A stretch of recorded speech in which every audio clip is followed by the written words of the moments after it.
Last night is why you sign a guy like Luis Severino. Today, I'm Locked On A's.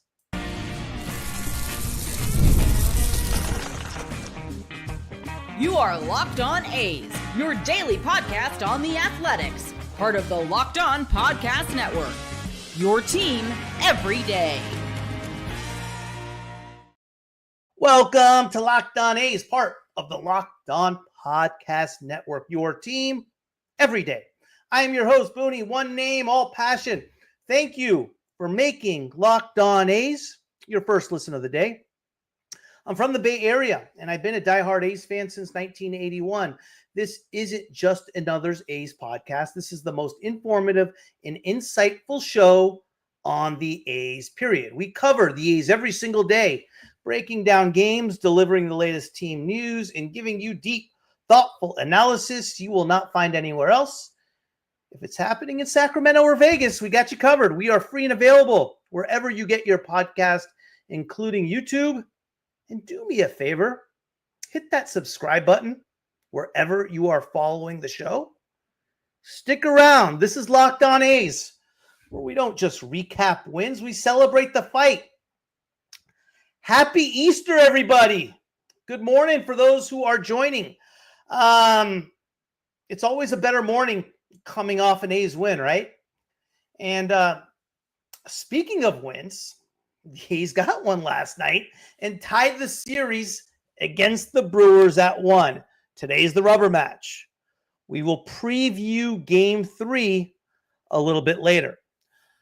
If you had a chance to tune in to yesterday's show, I went on a little bit of a rant. I did.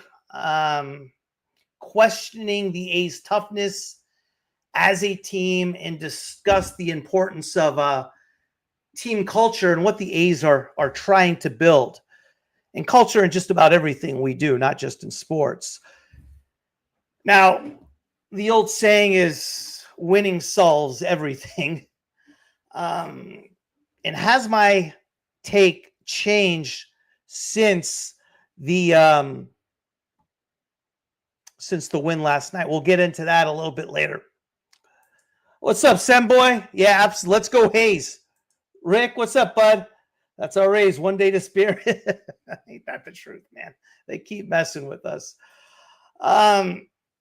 First and foremost, guys, let's talk about Luis Severino, who had himself a night. And he did it in a different type of way, right? He pounded the zone. He mixed speeds. He spotted his pitches. You know, Kotze had a quote after the game, said Luis Severino did it in an old school type of way. And I think what he meant was he went 8 innings, which is a novelty these days. He allowed 3 hits. But here's the thing. No walks and only 1 strikeout. I mean, you do that in this day and age in baseball, you're not even considered a prospect. Baseball's turned into just a power game. Everyone swings as hard as they can, and everyone throws as hard as they can. And Severino did it in a different way. 3 hits, no runs, no walks, 1 K. Unbelievable. But it didn't start out great, did it? G-Dub, 100%, 1,000% complete control. And even if you watch the game, the pitches he was missing on, they were pretty darn close. But like I said, to start the game, it didn't look good. He got the first 2 guys out, granted. He went 1, 2, 3, but Bryce Terang led off the game with a line out to right field, and he hit the ball 102 off the bat. Jackson Chourio, next batter, hit the ball at 100 for another line out. I'm like, oh my God, he is just going to get pounded. When Severino gave up his double in the third to Garrett Mitchell, that came off the bat at 109, which led to the Brewers' first run. Like, Jesus, he's getting freaking ripped. But after that, Severino got into a little bit of a groove. He started finding his spots. He started getting these Brewers hitters off balance. A lot of weak contact throughout the whole game. he was good. He was really, really good. And it was un-Severino-like. I mean, last night was his 5th outing. And in his previous 4, he's been good. He's been decent. Obviously, he had the juggernaut, which he was just filthy, filthy good in Seattle. Then he got hit hard against the Cubs. And who hasn't got hit hard against the Cubs? But his issue was in the first inning, right? He gave up 3 runs in the first against the Cubs and was okay after that. His 3rd outing was against the Padres. And again, first inning got him against the Padres. He gave up 3 runs against the Padres. And against the Mets in his last outing, he was awesome. He went 5 2/3. But always the story with Severino has been a line like, 6 Ks, 3 walks, 4 Ks, 3 walks, 5 Ks, 2 walks, stuff like that. He's always been putting guys on base. His pitch count has always been up there. I mean, he was at 93 pitches, I think, through 8 innings last night. Yeah, the road's been good. I mean, today's a big game, Flea, right? We got to get today. Today's a huge game. I think there was 5 games at the White Sox game altogether. No, Flea, and I think you were one of them. Yeah, I mean, after the 3rd inning, Sam, I mean, he was dialed in. He got hit hard in the first few, and after that, he was good. He was really good. But going back to last night's game, it felt like a replay of the Friday night game, right? A's had hits in the 1st inning, in the 2nd inning, in the 3rd inning. Nothing, right? And even in the 5th, when we got a run, you got to remember, Blade led off that inning with a single. Jacob Wilson, single. Miguel Andujar, double. And we get 1 run. We have 2nd and 3rd, no outs. And we don't score either of those runs. And that's been a common theme with the A's today. We haven't been getting that done. A lot has to do with the order, right? Urshela and Muncy in the 8 and 9 spots. Oh, don't get me started. Don't get me started on that. Yeah. Urshela struck out. Muncy struck out. Lawrence Butler popped out. And it was 1-1. And I'm like, here we go, man. Here we go.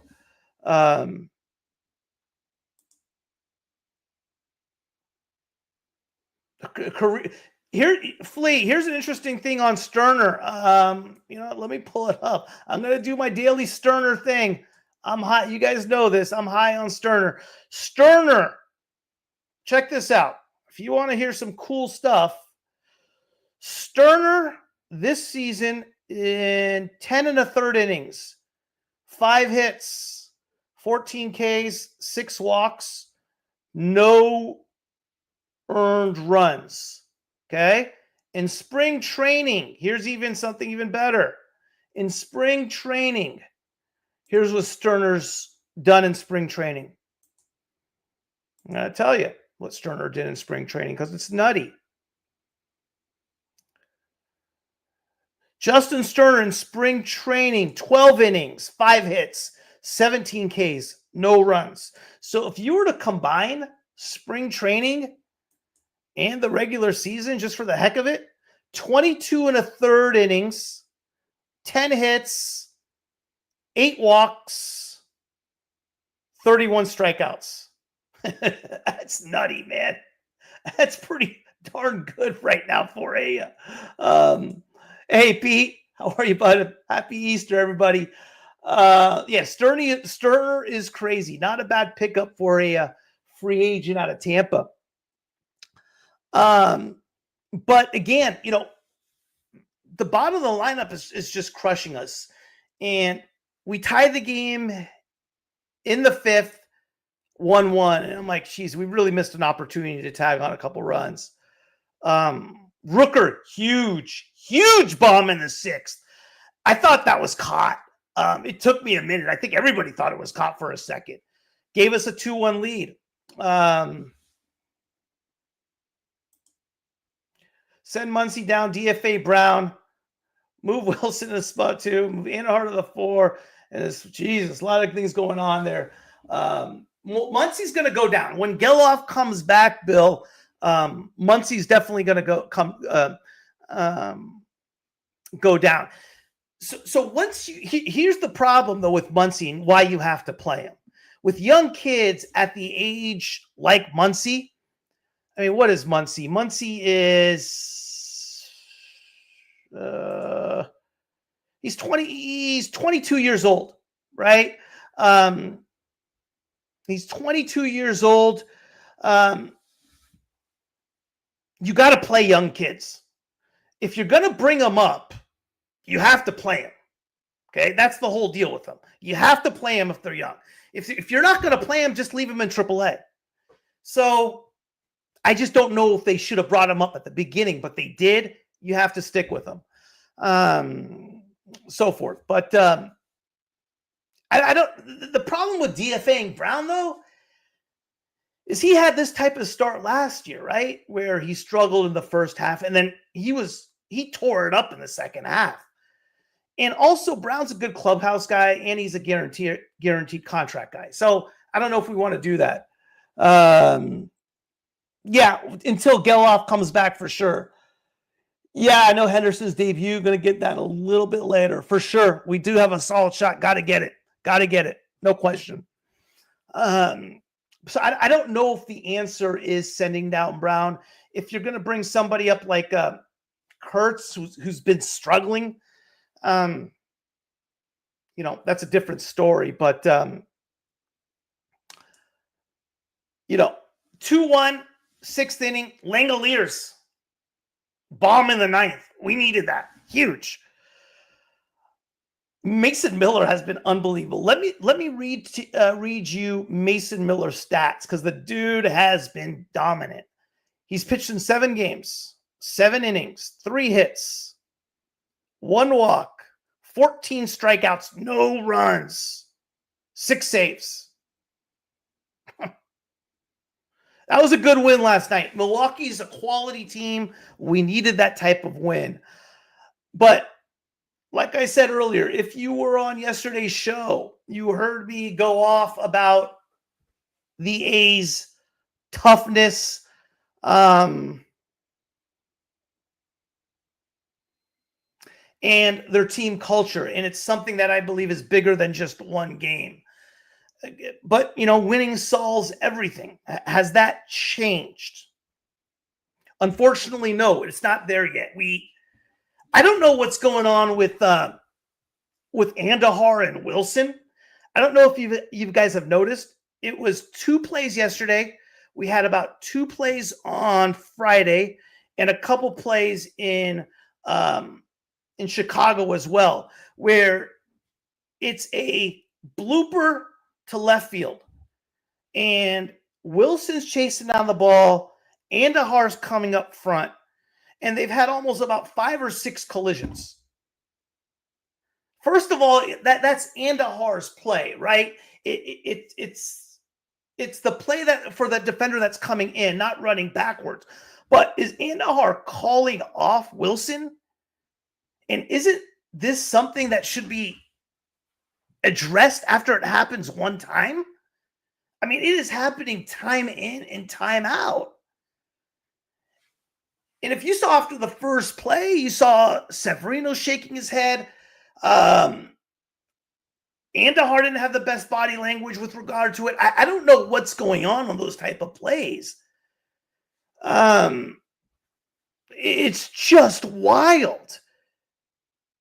Butler, same crap last night. Body language stunk when things didn't go right. The kid's young. I mean, I get it. I mean, what is Butler? Butler is 24 years old, but he needs to grow up. But who am I to say? I'm 50 years old. I need to grow up. So I get it, but yeah. So no, it hasn't changed. What was the difference last night was Luis Severino, and Severino has been a horse for a number of teams throughout his career. He's a tough pitcher. He's a big time, big game pitcher. He's a stud. There's no question when you're talking about a Luis Severino, and he was exactly that last night. And we just did enough to win. But we put up 3 runs yesterday, and we did on Friday. Our defense was better, sure. Did we make any spectacular plays? No, we made big league plays. And for as bad as Gio Urshela has been on the plate, he is a well above average defensive player. And has good hand. He makes major league plays. In coming into this, when we signed him, I said, hey, you got Urshela, who's going to improve the defense. He's an above average third baseman. But I also thought he was a below average to average hitter. Well, he's been awful at the plate, a liability. He's had some big hits. He had a big double against the Rockies in Colorado in extra innings. That was huge. He had, in game 1 of the series against the White Sox, he had the triple. That was actually the game deciding hit in a real close 3-1 game. So Urshela has his moments. That's for sure. Has had his moments. But, last night's a perfect example, right? 2nd and 3rd, no one out. Strikeout. We got to get those runs home. He on Friday, he grounded into a double play. What is he for the series? He's killing us on the series too. He's not that great. Tell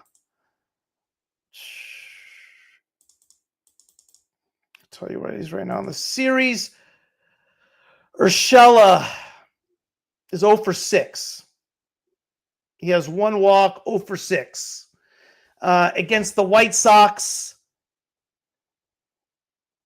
Excuse me, 0 for 6. In the White Sox, he did a little bit better. 2 for 7 against the White Sox. So 2 for his last 13. If you want to even take it even back a little further, 1 for 6 against the Mets. 3 for his last. I'm not even going to go any further than that. He's been bad. I think we all know that. But he plays a good third base. I don't know who you're going to really put in front of Urshela that we have on the roster. I mean, do you go Max Schumann? Schumann's a downgrade defensively. Is he an upgrade offensively? Well, anybody's an upgrade offensively, but Schumann's not necessarily been. He's in the 100s as well, hitting. So I don't know who you go, who you replace. The guy that I thought was gonna be the guy was Matt Chapman. No, excuse me, Brett Harris. Brett Harris. I'd love to have Matt Chapman right now, but Brett Harris, who's in AAA Vegas, went to the IL, the 7-day IL, just a couple days ago. And he's a prototype. If you look at Brett Harris when he was young and Matt Chapman, they look the same. Brett Harris is a 2-time WCC Defensive Player of the Year. He is the best defensive guy in our organization, and he is tearing it up in AAA before he went to the IL. Here's Brett Harris's numbers in 52 at-bats, 3 homers, 11 RBIs, 373, 1086 OPS. Kid's on fire, 19 hits, 4 doubles. He has gotten better. He was hurt during spring training, so it's a bummer to see him go down. Yeah, he did have 2 triples against the White Sox. I wouldn't call the White Sox a AAA. They've been struggling, but you got to remember going into that series, they just took 2 of 3 against the Red Sox. So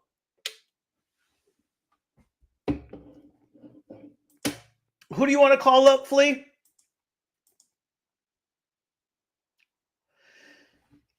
Rick, I'm going to get to Springs in a minute, but if you really look at Jeffrey Springs, and I'm going to cover it, let me read this ad, and I'm going to cover Springs and the the major league debut of Henderson. Up next.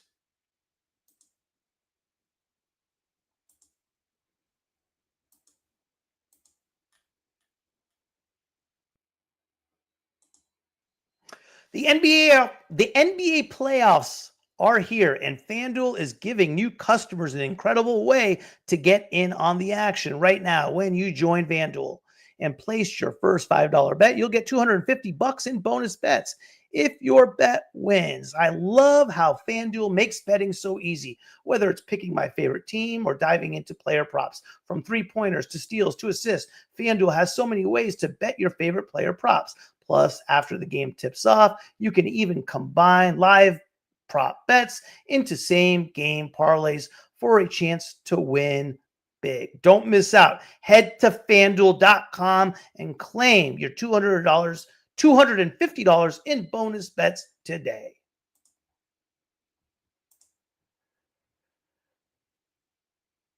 Big game today, guys. Yeah, game 3, rubber match. Got to have it. And if history is any indication of today, it does not bode well for the A's. First, they're 0-3 on Sundays. They lost on Sunday against the Mariners in Seattle.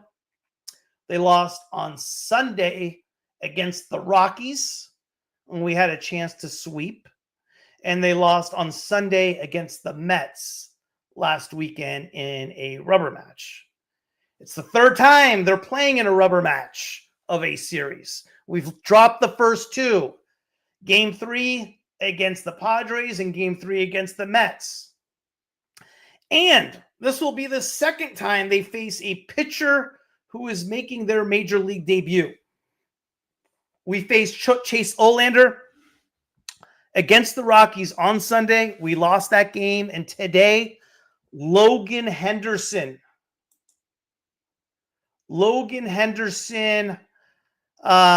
is making his major league debut.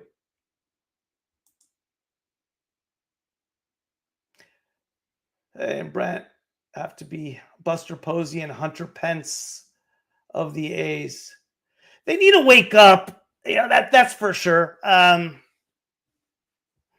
We don't know what's going on behind closed doors, eyes of the world, but there's some indications on the field where it's like, what's going on? And it continued yesterday.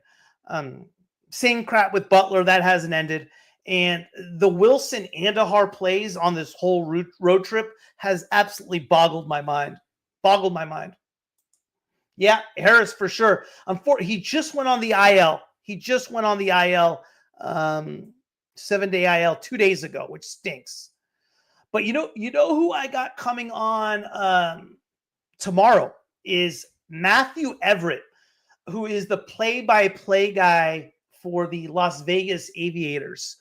And he should give us some good inside information on what's going on with Nick Kurtz, what's going on with Brett Harris, all that stuff. Aviators won again last night. I think they're 14-5 right now in the season, 14-6 maybe. RD Miles, happy Easter. Good to see you, brother. We got to get this win. Yeah, I saw that as well. We got, you got to remember, after today, we got 7 of our next 10 games against Texas. But let's get back to the Brewers starter today, right? Logan Henderson, 23-year-old right-hander. He's been flying under the national radar, right? But inside Milwaukee's system, I talked to the Locked On host. There's been a lot of buzz about Logan Henderson. He was drafted in the 4th round out of McLennan Community College in 2021. He's currently ranked the 12th prospect in the Brewers Association. He's been okay in AAA Nashville, right? 3 starts, 14 innings pitched, 24 strikeouts, 3.21 ERA. And that's with opening the season rough. But his last 10 innings has been shutout innings. He's averaging 10 Ks every time he takes the ball. His strikeout rate, 40.7%. That is elite. Walk rate, 16.9%. He's wild, but that's not who he usually is. Across his pro career, Henderson's been a 7.7%, 4.7% last year. Changeup is his main pitch. We got two pitchers who their money pitches their changeup. Jeffrey Springs as well. Curve slider mix is developing. He's a high strikeout guy. Look for a lot of Ks. And I think it's if you're looking from the Brewers perspective, it's a good matchup for them because the A's hitters are attack. They attack. So,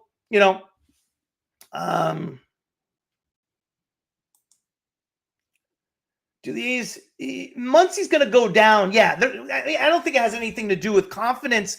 I just don't think he's ready, right? He's 21 years old, and he will be sent down when Gelof's ready, which is Gelof's probably about 2-3 weeks out or so. But like I was saying earlier, RD, if you have somebody like Muncy who is young, and you make the decision to bring him up, you have to play him. It makes no sense to have a 21-year-old who needs reps sitting on the bench. If you're going to sit him on the bench, leave him in AAA. The A's made the decision to bring him up, and since he's up, you got to play him. You have to play him, and that's what they're doing. So he'll go down once Gelof's ready to come back. That's for sure. Logan Henderson is solid, man. Like I said, he's a good matchup from the Brewers' perspective against the A's. We were talking a little bit about Jeffrey Springs earlier, right? Someone was asking about him. Jeffrey Springs has been good, and if you look at it from a certain perspective. All right, we all know about his first start of the year against the Mariners, 6 innings, 3 hits, no runs, 1 walk, 9 strikeouts. And since then, it's been tough. Cubs, 3 innings, 4 walks, 3 Ks, 4 runs. 5 runs. Padres, 6 innings, 7 hits, 3 runs, 2 walks, 4 Ks. White Sox, he was good. He had the rough first inning, 5 innings, 3 hits, 3 runs. But if you look at it from a different perspective, Jeffrey Springs has given up 12 runs this year so far in 4 starts. 10 of those runs have taken place in 3 innings. 1 inning against the Cubs, it was the 2nd inning. 1 inning against the Padres, which was the 1st, and a 3-run bomb in the 1st against the White Sox. You take those 3 innings out, all of a sudden you're at 17 innings and 2 runs. I know I'm kind of manipulating the numbers to make it look my way, but at the same time, my point being is Jeffrey Springs, when he settles down, when he gets out of that first inning, he's been good. And that's the same situation with Luis Severino. Severino has struggled in the first inning. He had a 4 ERA coming into the game last night. But if you take out that first inning where Severino struggled, his ERA is 1.8. They got to get through the first inning. And if Jeffrey Springs is throwing strikes, he's going to be tough. If he gets into trouble with his pitch count, walking guys with that Milwaukee lineup where they just cause mayhem every time they're on the bases, it's going to be tough. It's going to be a tough night to get through. I haven't seen the lineup yet, considering the A's have a day off and what a big game it is. I don't see a whole lot of change. They're going against a right-hander, right? The only changes I could really see is Seth Brown for Andahar, which Katse has done. Yeah, no kidding, man. Really good. Really good. Here's the problem, Rick, with guys like Logan Davidson and Nick Kurtz. Logan Davidson and Nick Kurtz are both on the 60-man roster, right? And I explained this yesterday and a few times before, but again, if you can't simply, like, let's say you want to replace Logan Davidson for Seth Brown or Max Schumann, okay? You can't just switch it, right? You can't just bring up Logan Davidson and send down Max Schumann, because Logan Davidson's not on the 40-man roster. In order to be on the big league roster, the 26-man roster, you have to be on the 40-man.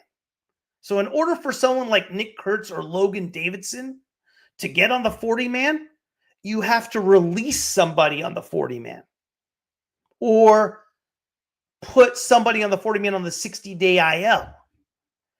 So it's not that easy.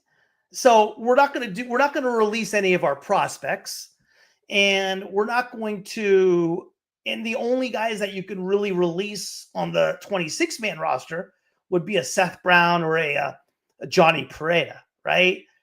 Which is a little too soon. So that's the problem, Rick, with bringing up Kurtz, bringing up Davidson. It's a little tougher. It's a little tougher. Yeah, exactly. There's some timing on it. Yeah, you're right. You're right. There's a lot of strategy with regard to that for sure. But to today's game, I think it's critical that Springs throws strikes. He has to throw strikes. If he's walking guys, it's going to be a long day, man, because that's a double. That's a double. Springs don't hold on guys. They'll run all over us. So he has to throw strikes. He has to be in the zone.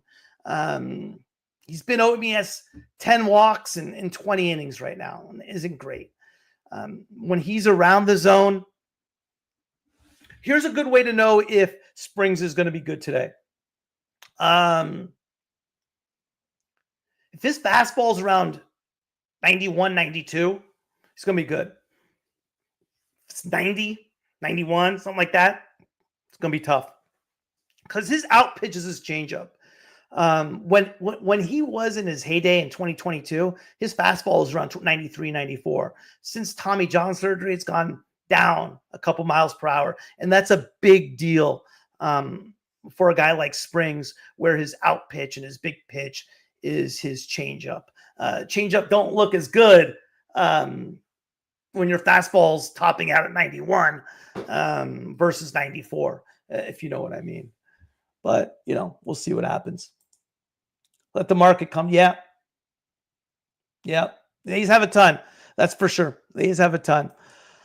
But, yeah, and all of the farm system has been great. I mean, single A from the Stockton Ports to the Lansing Lugnuts to the Rockhounds in Midland to the Aviators. I believe the only team, they're all above 500.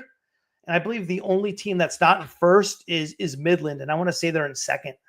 They've been crushing it, man. They've been crushing it. But hey, huge game today. Guys, hey, have a wonderful Easter. Let's go A's. And thank you for making Locked On A's your first listen today. For your second listen, check out the all-new Locked On MLB Game Night. Every game, every night, all season long. Get local analysis on a national scale. Find MLB Game Night on Locked On MLB on YouTube or wherever you listen to your podcast. Have a wonderful Easter, guys.